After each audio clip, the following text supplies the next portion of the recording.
अस्सलाम वालेकुम नाज़रीन, मैं हूँ शनीला अम्मार और मेरे साथ मौजूद है ज़हीर अहमद। सबसे पहले आपने हमारे यूट्यूब चैनल को सब्सक्राइब करना है, बेल आइकन को प्रेस करना है और उसके अलावा ये है कि वीडियो को देखा करो या फीडबैक भी हमें हमारे प्रोग्राम की ज़रूर दिया करें। आज हम डिस्कस करेंगे सिर्फ सियासत जो हो रही है कागज़ात के ऊपर, कहीं पे कागज़ात नॉमिनेशन जो है वो छीने जा रहे हैं, कहीं पे जो झूठे इल्ज़ामात लगाए जा रहे हैं, फिर का ड्रॉप सीन हो रहा है, कई बातों की जो है वो खवातीन की रिजर्व सीट की जो है लिस्ट सामने आ गई है, बाकी पार्टियों के अंदर क्या मामला चल रहे हैं, वो सारी चीज़ें जो हैं वो हम आपके साथ आज डिस्कस करेंगे। अस्सलाम वालेकुम ज़हीर, कैसे हैं आप?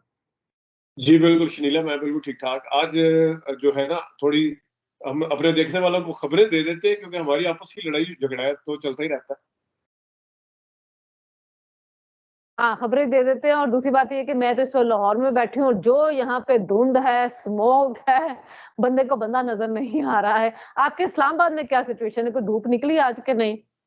देखिए इस्लामाबाद में सर्दी तो है, लेकिन जो आपने धुंध और स्मॉग और ख़ास तौर पे आखिरी जुमला बोला है ना, बंदे को बंदा नज़र नहीं आ रहा, तो लाहौर में सियासी तौर पर वही गहमा-गहमी है और वही सूरत-ए-हाल चल रही है कि बस वो खिचड़ी पकी हुई है बिल्कुल। हाँ, और इस्लामाबाद ठंड माहौल है।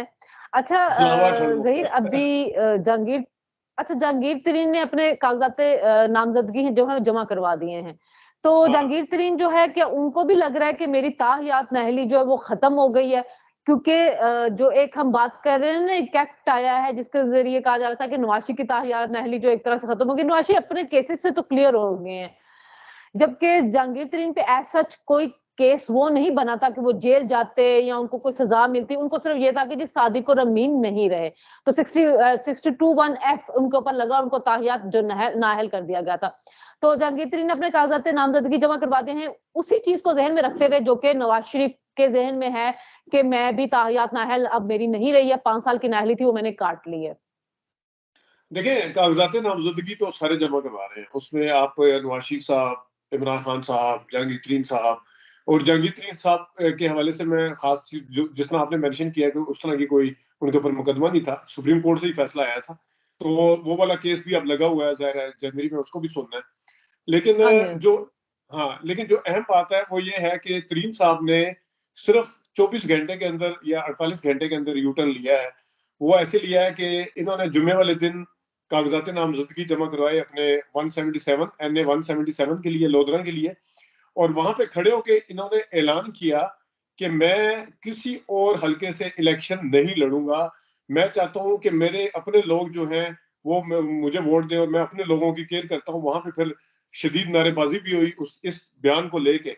लेकिन अभी उसको 1-2 दिन नहीं गुज़रे थे, आज हल्का एनए 149 जो ग़ालिबन शाह महमूद कुरैशी या मखदूम जावेद हाशमी क्योंकि थोड़ी-सी हल्काबंदियाँ चेंज हुई हैं, तो वहाँ से जाके जमा करवाए गए हैं और ना सिर्फ वहाँ से जमा करवाए गए हैं बल्कि पीपी 227 से भी उन्होंने कागज़ात नामज़दगी जमा करवा के अपने प्रीवियस बयान के ऊपर एक किस्म का यू टर्न लिया है कि मैं जो सिर्फ है ये करूँगा, यहाँ पे जमा करवाऊँगा और मैं एक और चीज़ जो अहम बताता चलूँ, जिस हलके के अंदर 177 जो उनका अपना हलका है, वहाँ पे पीएमएलएन के जो सदीक कांजू के बेटे हैं वो भी कांजू हैं, अब्दुल रहमान कांजू साहब, उन्होंने कागज़ात नामज़दगी जमा करवाए हैं और हम नाज़रीन को ये भी बताते चलें कि जिस सीट एडजस्टमेंट की बात हो रही थी, अभी तक वहाँ पे नून लीग के हवाले से नून लीग ने कहा है कि हम यहाँ पे लड़ेंगे और अब्दुल रहमान कांजू ने कागज़ात नामज़दगी जमा करवाते जब उनसे सवाल पूछा, तो उन्होंने कहा कि अभी तक कोई सीट एडजस्टमेंट का कोई चक्कर नहीं है। पीटीआई वाला जो बंदा था शफीक राई, वो उनको तो कोई मैसेज आया और उन्होंने उसी तरह वीडियो मैसेज रिकॉर्ड करवाया और साफ नीचे यूँ देख-देख के पढ़ रहे हैं कि मैं अभी इस पोज़ीशन में नहीं हूँ, मैं अभी इलेक्शन नहीं लड़ूँगा, यानी पढ़ा हुआ लिखा हुआ मैसेज उन्होंने पढ़ा है। अब उनके ये जाने के आप बाद ये ये आप लोधरा की सीट की बात कर रहे हैं? जी, जी, लोधरा की सीट की बात कर रहा हूँ। तो वहाँ पे भी एक अच्छा किस्म ज़हीर लोधरा नहीं मैं ए, ए, 1 मिनट लोधरा के अंदर पीटीआई का कैंडिडेट कांजू नहीं था जब 17 जुलाई के इलेक्शन हुए थे पिछले साल? नहीं, नहीं, कांजू मेरे ख़्याल में नहीं था क्योंकि वहाँ पे मैं आपको एक चीज़ और बताऊँ कि आपको याद होगा, इकबाल शाह थे वहाँ पे जिन्होंने पीएमएलएन को इकबाल जी, जी, हाँ, पीएम जहांगीर तरीन को हाँ, हराया था। शिकस्त दी थी। अच्छा जहांगीर तरीन को हराया था फिर तो वो वहाँ पीटीआई में पे चले गए थे। हाँ, वो पीटीआई में तब गए थे कि इन्होंने आपको याद होगा कि ना सिर्फ मरियम नवाज शरीफ साहबा बल्कि नवाज शरीफ, मरियम नवाज और शहबाज शरीफ तीनों उनका शुक्रिया अदा करने गए थे वो प्रीवियस जो इलेक्शन हुआ था, जिसमें इन्होंने जहांगीर तरीन को हराया था। और वहां पे इन्होंने कोई अनाउंसमेंट की थी 2.5 अरब की पैकेजेस वगैरह की। लेकिन बाद में पता चला, वहां के लोकल रिपोर्टर से पता चला कि वहां पे ना ग्रुप जो सदीक कांजू का बेटा था वो एक्टिव हुआ, और सदीक कांजू के ग्रुप ने क्या किया कि वहां पे लोगों के अंदर घुलना मिलना शुरू कर दिया, जो कि वहां के और मतलब लोग पसंद करते हैं जिस चीज को। तरीन के ऊपर जो नेगेटिव चीज आ रही है जहांगीर तरीन के ऊपर, जहांगीर तरीन साहब ये है कि जितनी भी वो लोगों से दूर होते गए और उन्होंने अपने जितने नीचे थे, नीचे का अमला था, उनको अवाम के आगे कर दिया। तो वहां के लोकल लोग इस चीज को पसंद नहीं करते कि एक तरफ जो भी उम्मीदवार है या जो भी पार्टी का उनका सरबराह है वहां पे लोकल लेवल पे, वो तो उनके साथ मिलता है, जबकि दूसरी तरफ जो है वो उसके सेक्रेटरी वगैरह मिलते हैं। खैर ये सारी चीजें शॉर्ट करते हुए मैं इस तरफ आता हूँ पहले। तो वहां पे यानी कि जगह बना ली आप बात ये कर रहे हैं कि जहांगीर तरीन के साथ अभी तक कोई सीट एडजस्टमेंट नहीं हुई, तो जहांगीर तरीन जो है अब उन्होंने खौफ की वजह से और जगहों पे अपने नाम कागजात नामजदगी जमा करवाने शुरू कर दिए। अच्छा, हाँ बिल्कुल बिल्कुल, बल्कि खौफ की वजह से कह लें, या उन्होंने जब पहले कहा था कि मैं सिर्फ अपना जुमे वाले दिन कहा कि मैं सिर्फ अपने हल्के से लड़ूंगा, खौफ कह लें, या कुछ लोग वहां के जो रिपोर्टर हैं ये भी कह रहे हैं कि उनको पीछे से हिदायत आई है कि आपने उधर से भी जमा करवाने हैं, पीछे से हिदायत आई है। तो इसका मतलब फिर यही हो सकता है ना कि उसके हारने का चांस भी हो सकता है। तो अब अच्छा, वो जो इकबाल शाह साहब थे उनका तीनों शुक्रिया अदा करने गए थे, बाद में उनका टिकट नहीं मिला था। फिर उनका जो बेटा था इकबाल शाह का, वो खड़ा हो गया था पीटीआई के टिकट पे, और वो पीटीआई की सीट निकाली थी। आपको याद होगा शहबाज शरीफ के दौर में, जब वो 20 जुलाई के 17 जो जुलाई, इलेक्शन हुए थे, हाँ जिसमें 17 जुलाई था या 20 जुलाई था, जिसमें उन्होंने सीटें निकाली थी। 17 जुलाई था, तो निकाली वो थी। जब 17 जुलाई में इनका वो इकबाल शाह का बेटा जो था पीटीए के टिकट पे फिर वो चला गया, यानी कि वो वहां से वो नून लीग से चले गए। अब मुझे ये नहीं समझ आती कि उस जमाने में एक जहांगीर तरीन को जब हराया गया था, ठीक है सदीक कांजू साहब की अपनी एक थी, वो फिर वो मरहूम हो गए, लेकिन मेरे ख्याल में पीएमएलएन को उसको खैर फायदा उठाना चाहिए था। इस उस उम्मीदवार को, जो इतने तगड़े उम्मीदवार को हरा के आया था, उसको हाँ, कंसिडर करना चाहिए था। लेकिन जो भी खैर एक्चुअली वजह रही उस होगी। वक्त, अच्छा, उसमें उसमें वजह यही थी ना कि उन उन लोगों ने हमजा शहबाज शरीफ को, 20 लोग जो थे उन्होंने हमजा शहबाज शरीफ को वोट डाले थे, और उन्हीं की वजह से वो नाअहल हुए थे। तो उस वजह से उनके साथ तो उस वो वादे किए गए थे कि आपको हम टिकट देंगे। तो जाहिर है आपकी एक मजबूरी बन जाती है अखलाकी, कि जिन्होंने आपकी वजह से सीट गवाई है आप उनको टिकट दें। और वहां पे फिर जो सपोर्टर था उसने रिएक्ट किया। अच्छा, दूसरा ये था कि जहीर, जो मेरे पास इतलात हैं वो यही है कि नवाज लीग की अगर आईपीपी के साथ सीट एडजस्टमेंट होती है तो टोटल 7 पे होगी, कौमी और सूबाई मिला के, ठीक है, जिनमें 2 कौमी है और 5-6 जो है उन्होंने सूबाई देनी है। तो ये जो वो 40 वाली और 70 वाली कहानियां वो कोई नहीं है। बात जो चीज चल रही है वो सिर्फ 7 सीटों के लिए चल रही है, 2 कौमी की और 5-6 जो है सूबाई असेंबली की जो है उनके ऊपर उनके साथ बातचीत चल रही है। अलीम खान जो सीट मांग रहे हैं वो अयाज सादी के हल्के के मांग रहे हैं, वो नवाज शरीफ साहब नहीं उनको दे सकते। तो इनके आईपीपी के साथ अभी तक मामला तय नहीं पा रहे हैं। मैं तो अभी देख भी रहा था कि अलीम खान जो है उन्होंने भी कागजात नामजदगी वहीं से जमा करवाई है जहां से गलबन मरियम नवाज ने करवाई है, ये भी एक चल रहा था। लेकिन इसके ऊपर आने से पहले, और चौधरी शुजात के ऊपर भी आने से पहले, एक चीज मैं और ऐड करता चलूं कि जिस वक्त जहांगीर तरीन साहब आए हैं, अगर आप मुझे कहेंगी तो मैं, मेरे पास वीडियो भी इसकी पड़ी हुई है। तो रिटर्निंग ऑफिसर है वहां पे, समथिंग मोदी नाम है उनका, वो खातून है, उन्होंने उठ के इस्तकबाल किया जहांगीर तरीन साहब का, उठ के इस्तकबाल किया और बाकायदा खड़े होकर उन्होंने उनको वो वेलकम किया। और जबकि दूसरी तरफ दूसरी वीडियो भी मेरे पास पड़ी हुई है, जिसमें जो पीटीआई के साबिक एमएनए के टिकट होल्डर थे, उन्होंने वो मैसेज पढ़ के सुनाया जो लिखा हुआ कि मैं इलेक्शन नहीं लड़ रहा। तो ये फर्क है। और वहां की जो पीपल्स पार्टी के उम्मीदवार है शाहनवाज साहब ने रिटर्निंग अफसर के इस रवैये के ऊपर बाकायदा तौर पर बाहर आके एहतजाज किया है कि हमें बाहर खड़ा रखा गया और हमें बताया गया कि आप बाद में आएंगे, क्योंकि जहांगीर तरीन साहब तशरीफ लाने वाले हैं। यानी कि उनके पहले उसूली तौर पे शाहनवाज साहब पहुंचे थे, शाहनवाज साहब को वेट करवाया गया बाहर, और अंदर जहांगीर तरीन साहब बाद में आगे गए और पूरे प्रोटोकॉल के साथ गए हैं। और वीडियो में भी नजर आ रहा है कि वो खड़ी होकर बकायदा उनको वेलकम कर रही है, मिल रही है। वो रिटर्निंग ऑफिसर जो होगी ना लोधरा की, उसकी शायद हो सकता है जॉब ही जहांगीर तरीन ने करवाई। आपको पता छोटे इलाकों में ये बड़े मसले थे। अच्छा जहीर, जरा जल्दी से इसको वाइंड अप कर लेते हैं।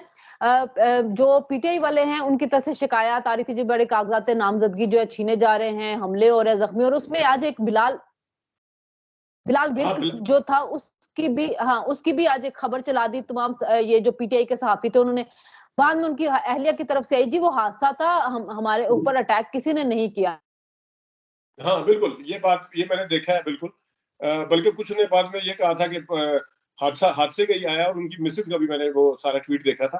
तो ये बिल्कुल इस टाइम के ऊपर आगे खैर इस तरह की खबरें चलाई जा रही हैं कि जिसमें बहती गंगा में हाथ धो के हमदर्दी के वो सिमट जाए। लेकिन अगर आप ओवरऑल देखें, तो अभी भी जो लेवल प्लेइंग फील्ड का जुमे वाले दिन फैसला आया था, उसकी खुला खिलाफवर्जी हो रही है, हर जगह छीना-झपटी चल रही है। अब तो बल्कि वो ट्रेंड चल रहा है कि कागज़ात नामज़दगी छीनने का आखिरी दिन है, ये अब ट्रेंड चल रहा था। तो वो जगह-जगह अगर आप देखें एजाज चौधरी के साथ भी ये कुछ हुआ है, हज़ारा बेल्ट के अंदर भी इस तरह के वाकयात रिपोर्ट हुए हैं, मियां वाली के अंदर भी इस तरह के वाकयात रिपोर्ट हुए हैं, लाहौर के अंदर अदर देन एजाज चौधरी भी मियां महमूद रशीद वगैरह के साथ भी इस तरह हुए हैं, हमाद नजर के वो सेक्रेटरी वैक्ट्री गए थे जो भी। तो इस तरह के मामला आ रहे हैं। वो तस्मीर वाली आपकी बात बिल्कुल ठीक है, वो गलत खबर चली थी। लेकिन जो सुप्रीम कोर्ट के बाद जो एक अपना किबला दुरुस्त करना चाहिए था, अगर सुप्रीम कोर्ट ने कहा था कि जबर और इसका असर का तासुर नहीं आना चाहिए, जो एग्जैक्टली उन्होंने लिखा है अपने फैसले में, तो वो इसको इलेक्शन कमीशन को उस चीज को एड्रेस करना चाहिए, उसको बताना चाहिए और दिखाना चाहिए अपने अमल के साथ कि नहीं नहीं ऐसा नहीं है, ऐसा कुछ भी नहीं। अच्छा, दूसरा ये था कि जल्दी से इस पे भी बात कर लेते हैं। नवाज़ लीग वालों की एक जो ख़वातीन की मख़सूस नशिस्तें होती है, उसकी लिस्ट आ गई अन्य की। बाकी सब तो चलो ठीक है। मुझे ये बताइए, अनूशा रहमान मुश्किल वक़्त में 5 साल गायब रही और आते साथ फिर उन्होंने कौमी असेंबली की वो मेंबर बन रही। ये क्या किस किस्म की ये सियासत होती है कि जो बुरे वक़्त में आपके साथ नहीं होते, अच्छे वक़्त में आपके पास आ जाते हैं और आप आते ही उनको नवाज़ना शुरू कर देते हैं, और जिन्होंने बुरे वक़्त में आपका साथ दिया होता है, जैसे तलाल चौधरी का अभी तक मुझे नहीं पता कि उनके साथ क्या मामला चल रहे हैं, लेकिन अभी तक सपोर्टर बड़ा रिएक्ट कर रहा है। तो ये अनुशा रहमान साहब आते साथ ही फिर बड़ी वो इन हो गई, सब कुछ हो गया और अब फिर उनको टिकट भी मिल रहा है। अच्छा, अनुशा रहमान पे जाने से पहले मैं आपको जरा तलाल चौधरी साहब का साफ तौर पे वाज़ह ग्रुप है इस वक्त मरियम नवाज शरीफ साहिबा का और शहबाज शरीफ का। शहबाज शरीफ जो है वो शेख वसीर नवाब वसीर जो है उनको दिलवाने के हक में, और शेख नवाब वसीर ज़ाहिर है पीटीआई छोड़ के गए हुए हैं, उनके पीछे कौन था जिन्होंने छड़वाई थी, हुँ। वही अब टिकट दिलवाने के लिए प्रेशर डालेंगे। तो यहाँ पे नवाज शरीफ साहब को अपना रोल प्ले करना पड़ेगा, उन्हें देखना पड़ेगा कि किस बंदे को टिकट देना है, किस बंदे ने जो अभी आपने बात की है, कौन सा बंदा साथ खड़ा था।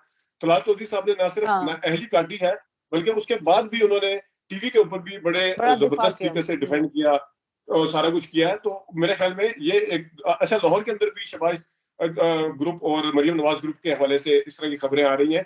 और फिर जो शाइस्ता परवेज है उनको तो 133 का टिकट दिया जा रहा है, लेकिन अली तरीन कह रहा हूँ, अली जो शाइस्ता परवेज के बेटे हैं, अली जिन्होंने ज़मीनी इलेक्शन जीता था अपने वालिद के इंतकाल के बाद, उनको भी कह दिया गया कि आप ये वाली सीट जो है वो मरियम नवाज के हवाले से खाली करें, मरियम नवाज शरीफ साहबा के लिए खाली करें।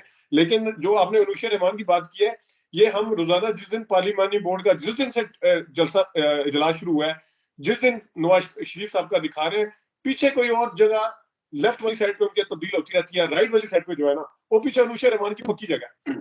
इस तरह पता चलता है जिस तरह शायद वो वहां पे जुड़ी हुई है, घर जाती नहीं है, शायद इस तरह पता चलता है। तो कहने का मतलब ये है कि ये भी है कि जो पीटीआई के सरकर्दा लीडर हैं और जो नवाज शरीफ साहब के बाद सबसे ज्यादा अहम है, वो मरियम नवाज और शहबाज शरीफ साहब भी ज्यादा अहम है। सुना है कि उनके ताल्लुकात बड़े अच्छे हैं अनुषा के साथ, तो शायद ये भी एक वजह है। हाँ। जी। ठीक है, चले जी, हम वहाँ तक नहीं जाते हैं। हम मेरिट के ऊपर बात करते हैं, मेरिट के ऊपर उनकी टिकट बनती नहीं थी। चले ज़हीर, फिर कल इंशाल्लाह जो नई डेवलपमेंट कोई होगी, कागज़ात किसके जमा हो रहे हैं, किसके नहीं हो रहे, क्या सियासी इत्तेहाद में बन रहा है, उसके बारे में मज़ीद हम बात करेंगे और खबरें देंगे। हमें इजाज़त दीजिए, हमारे चैनल को सब्सक्राइब कीजिएगा और बेल आइकन को ज़रूर प्रेस कीजिएगा।